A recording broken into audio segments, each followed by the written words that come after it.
Hello and welcome inside our Oklahoma studios for another edition of Thunder Insider presented by Integris Health.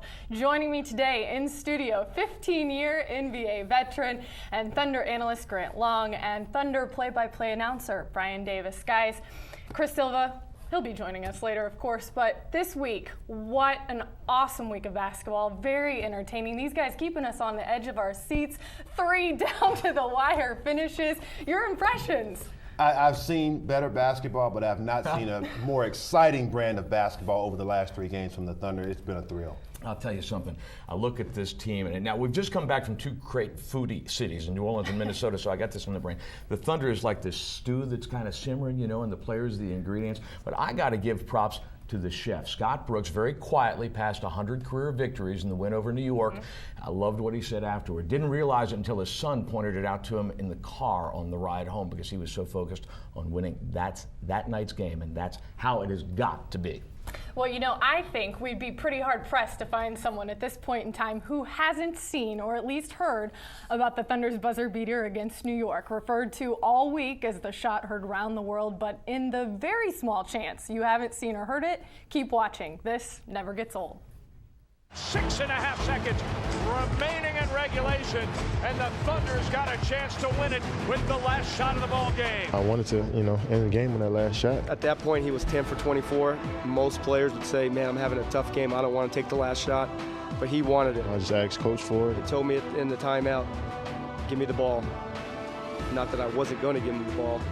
He drew it up for me, and the rest is history. Here we go. Durant, 3 seconds. Stutter steps. Drives right. Once I let it go, it felt like everybody went silent. Cha-ching! A Thunder money ball. Thunder wins!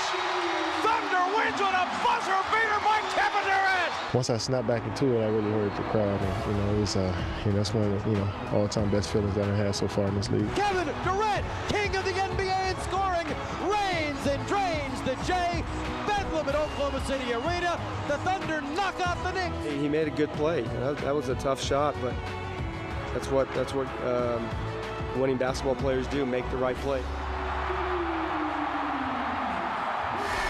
A spectacular finish, just raw emotion. I loved seeing you got to see the entire team just running up and pouncing on Kevin. I got to ask, have you ever gone unconscious in a game like that? I have, and I was praying the whole time that nobody pinched me to wake me up, but I have had a buzzer beater situation, and you don't think about anything except that shot going in. The ball came to me with about 3 seconds to go. It was a pick and roll situation. I drained the shot, but not until the ball actually went through the hoop did I realize the game was over. So you're focused in that moment, and I'm sure Kevin Durant was certainly doing that as well. But guys, you can't just focus on that last shot and that last play because it took an entire second half of grinded out defense to turn the ball game around. New York scores 19 fast break points in the first half. That ain't good, but they scored not a 1 in the second half. The Knicks, in fact, shot 32% for the half. And we've seen this all season long where attention to detail, particularly in the second half when that defense gets ramped up, they're able to shut people down. And whether it's taking a charge, whether it's limiting the team to 1 shot and done by rebounding the basketball and offering an opportunity to get out in transition and score easy baskets, it's been all attributed to the Thunder defense and the way they're active with their hands. Scott Brooks, every single day in practice, will tell guys, be active with your hands, come up with some deflections. This way we get out into transition, and they have listened to Scott. Can I give a little love to Jeff Green right now? He why really not? struggled. The floor is yours. He averaged 11 points over 15 games. Now he's got 19 back-to-back games, and he's the guy that, remember, we go to overtime in Minnesota because he makes the shot at the end of the fourth quarter. And that's the kind of way that he plays for this team. He's finding his role. He's finding the seams and taking advantage of the opportunities that he gets when they're presented. And sometimes he doesn't get many opportunities. Yeah, a lot of things that led up to there being that last shot there for Kevin Durant. But, it's just another example of how important KD is to this. He's, of course, this team. He's, of course, in MVP talks. We know he's the league's leading scorer. And for the second straight year now, he's locked up his spot there on the team. He's going to start this year, which is great. The first time of many, which is really, really cool to say that. I agree. He's going to be a perennial guy at that midseason classic.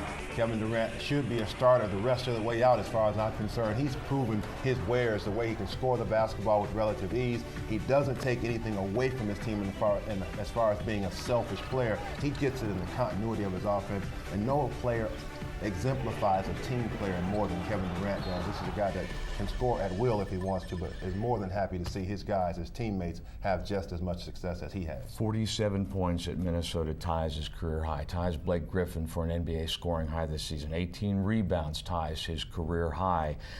He added a half point to his scoring average in that ball game. That's incredible. Well, he's a no-brainer, obviously, but there are some guys for this, especially in the Western Conference, for this All-Star team, that it is a tougher decision. Talk about some of the guys that may be on the bubble right now. Maybe we see them, maybe we don't. Kevin Love, Kevin Love, Kevin Love.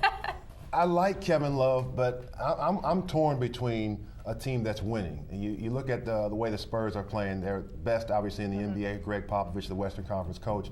You have to take guys off that team because they're playing winning basketball, despite the team having bad or low numbers. Like Tim Duncan doesn't have career numbers this year, but he's doing something obviously to help his team in that situation. See, I go the other way on that. I'm with Rick Adelman, the Houston Rockets coach, who says he tends to favor, and it will be the coaches that vote for the reserves next week.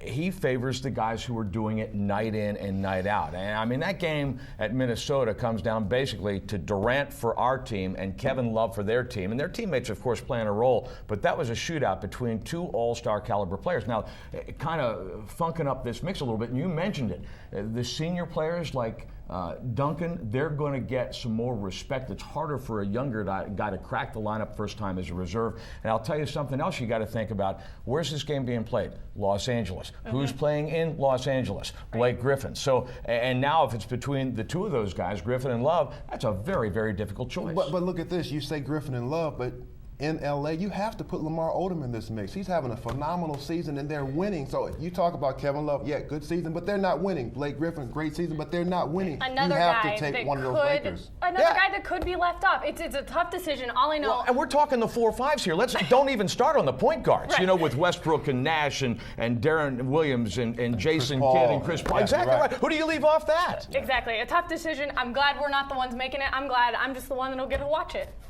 Ahead on Thunder Insider. I wanted to do something in the community, and it just made sense that this is a good thing to do. We're so thankful that Nick and the Thunder organization are so community-spirited and minded. And later, as you can see, some of these creatures have already started attacking. Oh my gosh, the gorilla! I told you, oh, the humanity! welcome back to Thunder Insider. All right, guys, we'll start right where we left off. Serge Ibaka, another guy headed out to LA for All-Star Weekend, of course, going to be part of the dunk contest out there. And when most people think about Serge, they recognize him as a big-time blocker, being physical, down low as a rebounder. But what some people may not realize about Serge, a lot of teams, however, figuring out very quickly, he's 6th best in field goal percentage in the NBA. Does this surprise you? Not really, because usually a guy who's on the top of the leaderboard in blocks gets a lot of chances around the rim to score as well, right, Grant? Au contraire, because this is a guy, Serge Ibaka, because he gets the block shots. I understand that, but we've seen recently him incorporating that outside shot. So when you talk about high shooting percentage, usually it comes from guys that get dunk shots or right around the basket layups. Serge shooting a lot of jump shots from about 16 feet, so that's a credit to him having a dead eye on the basket when he's knocking those shots down. Yeah, that's a great point. And the thing, too, also, remember, he's also on the floor late in the fourth quarter, into ball games now, and over time, that's only going to make him better. And shots like that for Serge Ibaka, Nick Collison, even Thabo Sefolosha, they don't happen without the ball movement that we hear the coaches talk about so Scott often. Brooks said the other day that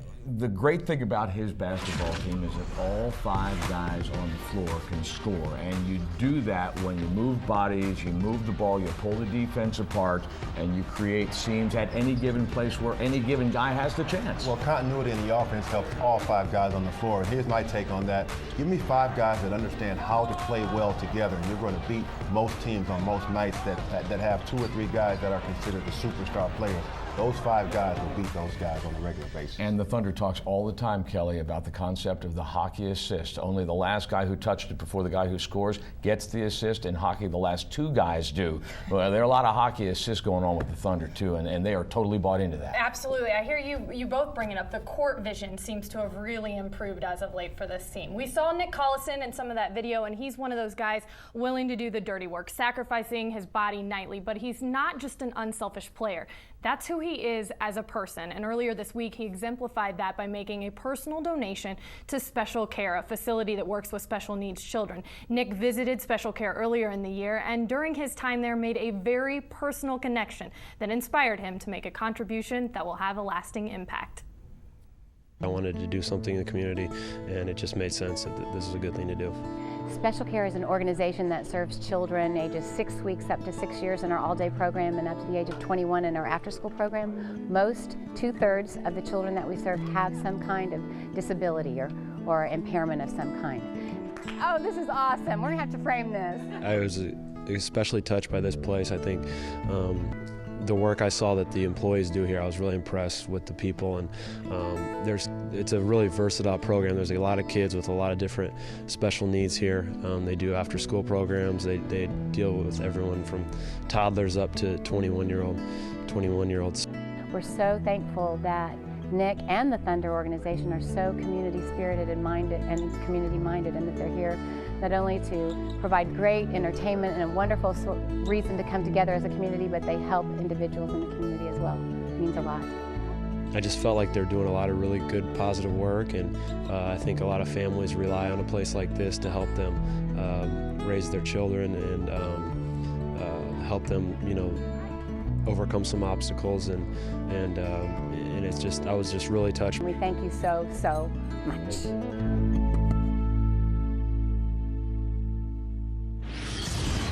Thunder fans, you can also help Nick and support Special Care this Sunday during the home game against Miami. There will be a chance to bid on Thunder signed items as well as Nick's autographed game jersey outside of Section 111, and all of those proceeds will go to Special Care.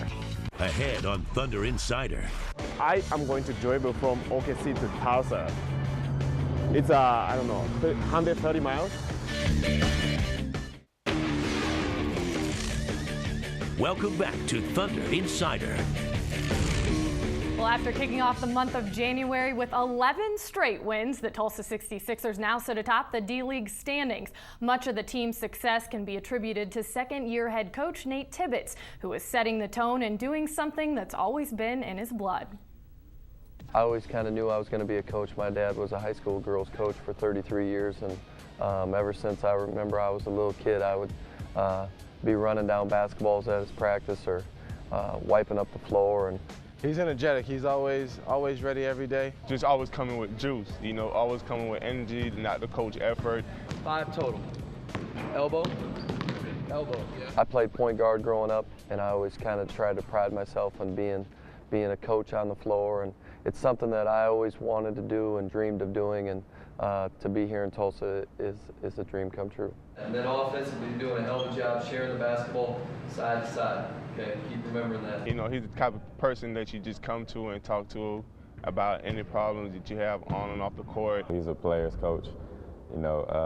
He tells you right from wrong, but at the same time, he's still on your side at the end of the day. He always tell you the truth, not tell you what you want to hear. He knows what each player, try to do what each player on the team needs as far as personally off the court and then also on the court. He always plays to our strengths, and that's something that a good coach does. Good back pedal? I think just being around basketball, I think it's a great sport just as far as guys having to put not only individual goals but coming together as a team and as a unit, and just the camaraderie and the time that you spend together. And thankfully we have good guys here in Tulsa and guys that like to be around each other. Coach Tippett's doing a great job out there, and you can just hear from the guys on his team how much they respect him. And one of the players he's certainly been working really hard with to develop this season has been Cole Aldrich. Yeah, I had a chance to go up to Tulsa and talk to Cole and Nate Tibbetts, and obviously the D-League is a very guard-heavy league, very fast league, but Cole isn't being asked to do anything really out of the ordinary. He said, first and foremost, getting some playing time. That's been a big help, but also it's about seeing the plays develop before they actually happen on the defensive end. Such as knowing when to provide help side defense on the strong side, to committing more on the ball on those pick and roll situations, and of course a big thing with Cole is always just to protect the rim. So it's a lot of the same. It's just getting more repetition. All of this experience hopefully will help Cole out, and maybe we'll be seeing him in Oklahoma City here not too shortly. Well, this season an individual with a very unique story has joined the Thunder. He traveled nearly 8,000 miles to be a part of the organization and will soon add to that mileage. Meet Morris, who will soon cross 4 Oklahoma counties, all on foot. On a cold day in December, the sound of a basketball fills the air on Northwest 23rd Street. Today I dribble like basketball 20 miles. A task that will take nearly 10 hours, but Morris is preparing himself. 私の名前は森岡弘です。 Preparing for a journey that will take him across the state of Oklahoma. Go get it, guys, go get it, go get it. Morris is an intern with the Thunder's Events and Entertainment Department, and he loves the game of basketball.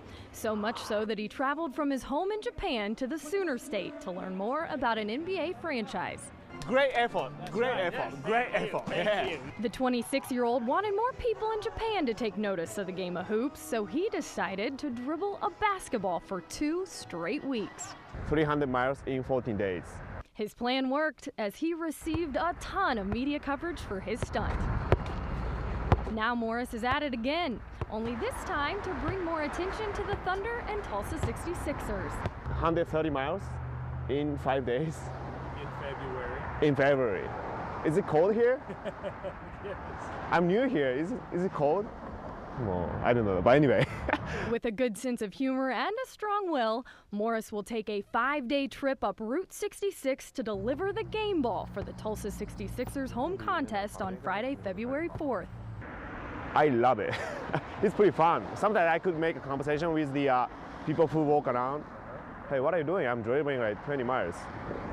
What are you talking about? The thought of walking from OKC to Tulsa may raise a few eyebrows, but Morris knows he's got to be in shape for this big adventure. Ganbare! Thunder! Morris's journey ends Friday and coincides with the Thunder's affiliate night in Tulsa. Oklahoma City will take their show up the turnpike to the convention center and recreate a Thunder game night atmosphere. Ahead on Thunder Insider. We're here reporting for Mascot Planet, and we have Rumble's handler John Brooks with us here. What can you tell us about handling 8 other creatures besides Rumble at once? Steely, it makes the 18 kids and counting parents, it makes it look like they're taking a nap. Hey, Thunder fans, looking for a great and affordable chance to win or buy Thunder tickets? Join us before every home game at the Thunder Reward Zone when we raffle off 25 pairs of tickets. Thank you very much. This raffle begins 1 hour before tip-off outside the Oklahoma City Arena box office. All right, Keith, yeah. Come early, enjoy the fun, and remember, there's always a chance to win at the Thunder Reward Zone. Thunder Reward Zone. Get in the game. The Thunder Reward Zone, another great way to get involved and see your Thunder play. And don't forget, fans, to take part in our Watch and Win contest for a chance to win a trip to Orlando or get tickets to an upcoming home game. Go to thunder.nba.com and enter the code 3244 or text the code to 68278 for your chance to win. Well, Saturday night, the Oklahoma City Arena was taken over by NBA mascots. Rumble, along with 8 of his friends from across the league, provided a very entertaining and unpredictable performance. And who better to take us inside Mascot Mania than Steely?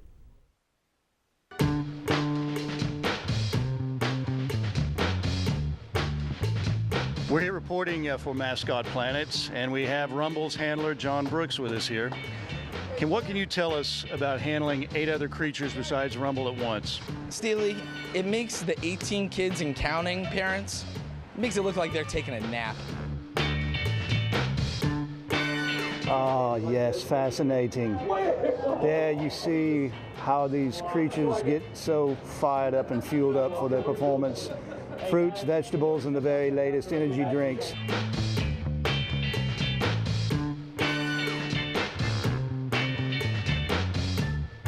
What about some of these other creatures in their natural habitat? Should we be concerned? Do we have to be careful? What? Natural habitat, I don't know if there is a natural habitat. You know, you take like, say, Slamson, who's just a wee lion lad, or the gorilla who, you know, just doesn't have a very good attitude. The gorilla is also a very skilled climber and also loves his rest. It's quite playful in front of cameras, as you can see. Or, you know, you get the bear that, you know, pretends like he's vicious, but he's really just a cuddly little teddy bear. This bear obviously is very flirtatious. You can tell this creature needs and wants love, and maybe is a bit too frisky. Oh, the bear.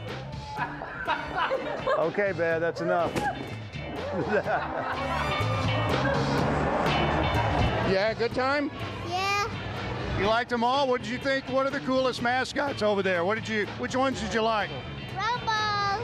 I liked about Rumble because he makes shots and he dances on the dance floor. Yeah, isn't it cool having all the mascots here to celebrate with it? It's awesome, yeah, to see so many of them at one time. Oh my gosh, the gorilla! I told you, oh, the humanity! You cannot watch these creatures!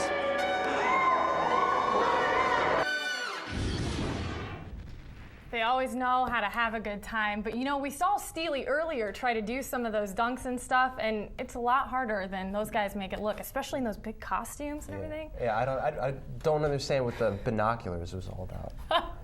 I guess you just wanted to get a better, closer look at everything. Okay. I have no clue. I Yeah. have no clue. Well, thanks again for joining us here at our Oklahoman studio for Thunder Insider presented by Integris Health. We'll see you again next week with more on Thunder basketball.